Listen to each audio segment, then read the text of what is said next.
करें उसके बाद कि आप घर पर आइए। मैंने बोला कि घर पर नहीं आ रहा हूँ सर मैं, आप दारुसलाम में बुलाइए।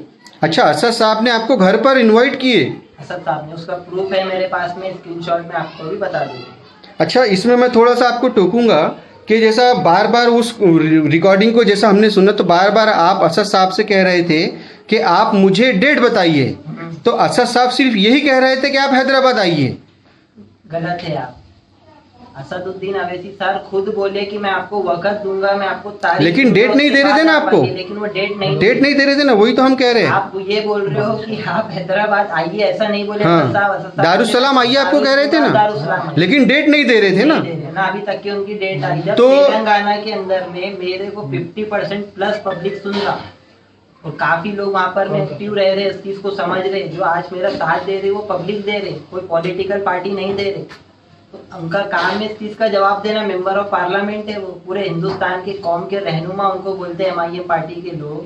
तो उनके घर पे जो इंसिडेंट हुआ, उनके हैदराबाद में जो इंसिडेंट होते हैं, मैंने उस पर सवाल किया कि मुसलमानों के हक की आवाज उठाते हैं आप उस्मान नगर के इशू पे खामोश, आप सेक्रेटेरिएट की मस्जिद, अंबरपेट की मस्जिद, चार मीनार की मस्जिद पे खामोश, सैकड़ों मस्जिद गैराबाद, आपको बाबरी मस्जिद पे आवाज उठाए, आप बाकी मस्जिद के आपको प्यार नहीं है, क्यों? ये सवाल मैंने उठाया। आप बोलते बड़े की कलेजी खाओ मुसलमानों, हेड स्पीच आप देते, वो लैंग्वेज लोगों को अच्छी लगती और फारिस कादरी की लैंग्वेज खराब लग रही है, गलत बात है। अच्छा, जिस तरीके से हमने वो रिकॉर्डिंग आपकी सुनी है, तो उसमें असद साहब बार बार ये कह रहे थे कि इस रिकॉर्डिंग को आपने नहीं डालना, और आपका कहना ये आ रहा है कि आपने 1 महीने तक वो रिकॉर्डिंग को होल्ड रखा। 1 से 1.5 मंथ के अंदर तक के मैंने होल्ड करा उसको। अच्छा, मतलब जब आपने रिकॉर्डिंग करे तुरंत 2-4 दिन के अंदर में आपने नहीं डाले, क्योंकि जो व्यूअर्स है उनको ऐसा लग रहा था कि भाई आपने रिकॉर्डिंग की और 2 से 4 दिन के अंदर में डाल दिए। तो ये क्लियरिफिकेशन आपकी तरफ से अच्छा आ रहा है कि आपने 1 से 1.5 महीना उस रिकॉर्डिंग को होल्ड पर रखा। होल्ड सिर्फ इसलिए किया मैंने क्योंकि हम हक पे, फारिस कादरी जो बोलता है हक का सवाल, अगर असदुद्दीन अवैसी सर हक पर रहते तो उनका काम था, तारीख देते थे मेरे को। लेकिन उन्हें मैं सोचा बड़े आदमी, मेंबर ऑफ पार्लियामेंट है, बिजी होंगे, मेरे को 50% पब्लिक तेलंगाना के अंदर सुन रहे, जो पसंद कर रहे, जो लाइक कर रहे, खैर वो उनका भी सवाल है, वो तो उस पर जवाब नहीं दे रहे, तो ये उनकी नाकामी है, मतलब वो गलत है कई हद तक। अच्छा, दूसरा एक सवाल ये है कि ये इस तरीके के जो कॉल आप करना चालू किए प्रशासन को, नेताओं को, तो आपका सबसे पहला फर्स्ट कॉल किसको गया था? मैं बिहार इलेक्शन के टाइम सबसे पहले तो मेरा फर्स्ट कॉल यहाँ पे लोकल लीडर को जाता था कि जो भी पेंडिंग काम रहते थे कि वो क्यों नहीं हुआ, वो मैं उनको बोलता था कि आप कॉल करो, मैं रिकॉर्डिंग नहीं डाला। मैंने recording first Ahmed Pasha Qadri, secretary MIM party Hyderabad, उनको कॉल किया था, बिहार इलेक्शन की मुबारकबाद दिया था कि आपने। अच्छा, ये एमएलए भी है हैदराबाद से? अहमद पाशा कादरी को आपने फर्स्ट कॉल किया था, तो ये हैदराबाद में कहाँ से एमएलए हैं? याकूतपुरा से।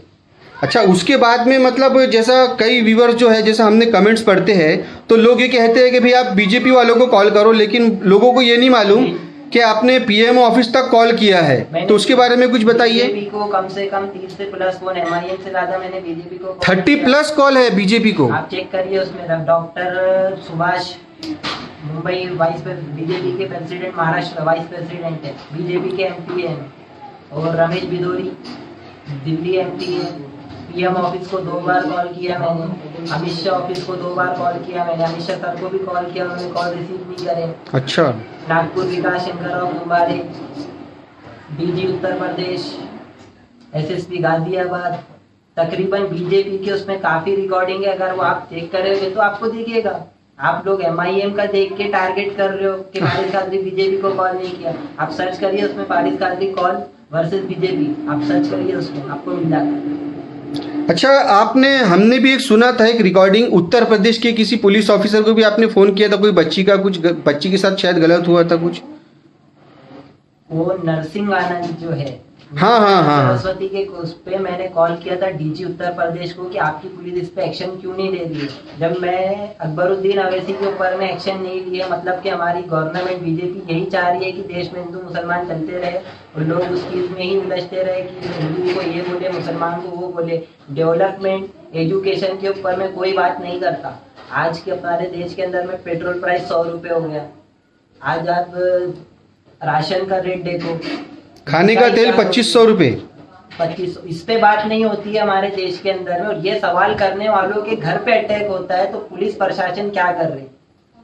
अच्छा, आपका next step next step simple यही है साहब, मैं तो अभी इनके आरटीआई की फाइल करने वाला हूँ। अगर पब्लिक जनता सपोर्ट करेगी तो आगे आगे इनसे सवाल करेगी, और वही एक सवाल का ट्रेंड, क्योंकि हमारे इंडिया में सवाल का ट्रेंड नहीं है, पब्लिक सवाल नहीं करते, वोट डाल के इनको छोड़ देते।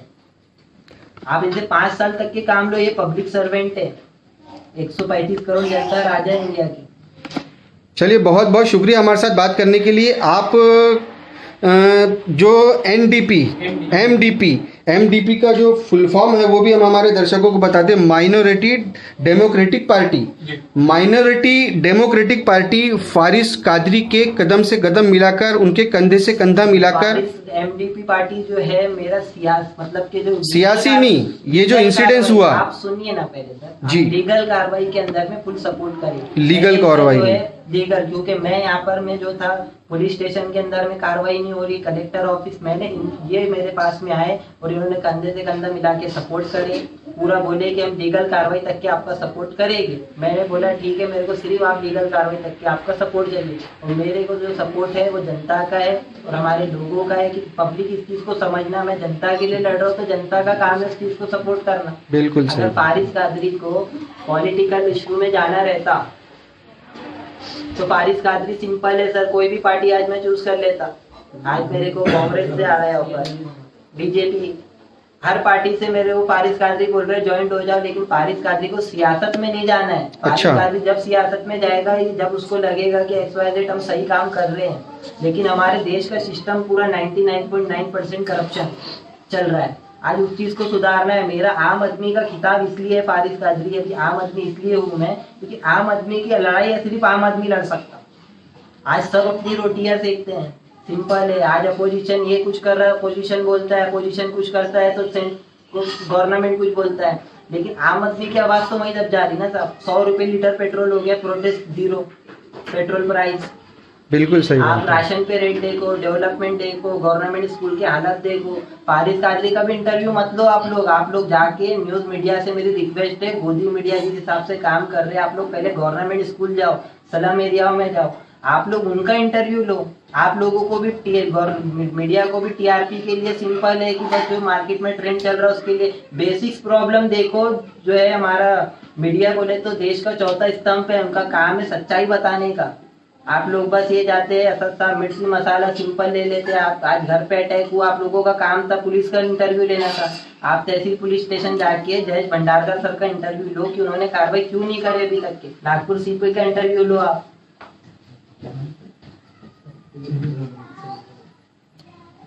ठीक है, बहुत बहुत शुक्रिया हमारे साथ बात करने के लिए। और आप एमडीपी की तरफ से सैयद रमीज साहब जी, आपका स्वागत है।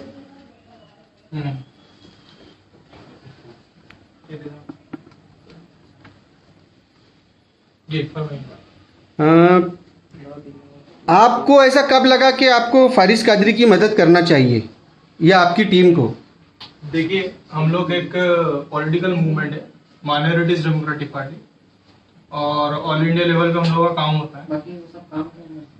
तो इसमें हम लोग का एक जो पॉलिटिकल मूवमेंट है, तो इसमें जितने भी लोगों के साथ में ज्यादती या जुल्म होती है खासतौर पे, और ये जिस तरीके से देखा जाए MIM पार्टी का जो आया सामने, नया प्रकरण सामने आया फारिस कादरी, ये महज इनकी एज जो है 21 साल की उम्र है, और माशाल्लाह इतनी उम्र में इन्होंने बहुत जोरदार काम किया। हम लोगों ने काफी अप्रिशिएट किया इसको, और असल में हमने तो ये चीज का अफसोस है कि हमने ये प्रकरण के पहले इनसे आके मुलाकात करनी चाहिए।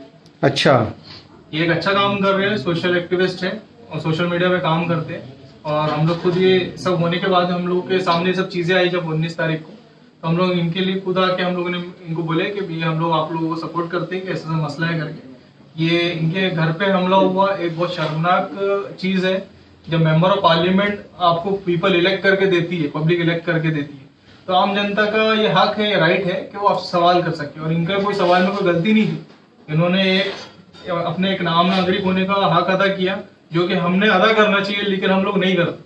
इन्होंने डायरेक्ट फोन करके कई लोगों से कई सवाल किए, और मैंने एक्चुअली मैं इनको काफी पहले से तो फॉलो नहीं कर रहा था, टू बी वेरी फ्रैंक। मैंने अभी रिसेंटली इनके जो है वीडियोस देखने स्टार्ट किए थे।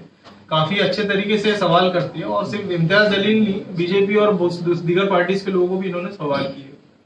तो इनके ऊपर जो हमला हुआ, प्रकरण हुआ, उसके ऊपर हम लोग खुद आए, सपोर्ट के लिए आए इनको कि ये सब गलत हुआ, क्योंकि हम लोग का पार्टी का नाम ही democratic party, minorities democratic party, और डेमोक्रेसी के ऊपर जब जब हमला होगा तो माइनॉरिटीज डेमोक्रेटिक पार्टी का ये नैतिक जिम्मेदारी हमारी, हम आके इसको फ्रंट में लीड करें, उसके ऊपर में काम करें।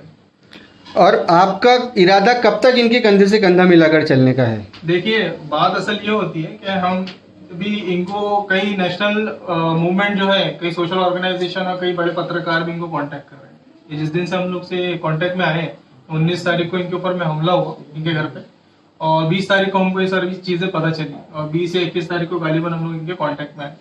तो जब से हम लोगों को ये चीजें पता चली तो हम पता चला कि इनको काफी लोग जो है बाहर से सपोर्ट कर रही है, पब्लिक का भी सपोर्ट है, कई तरीके के फोन आ रहे हैं।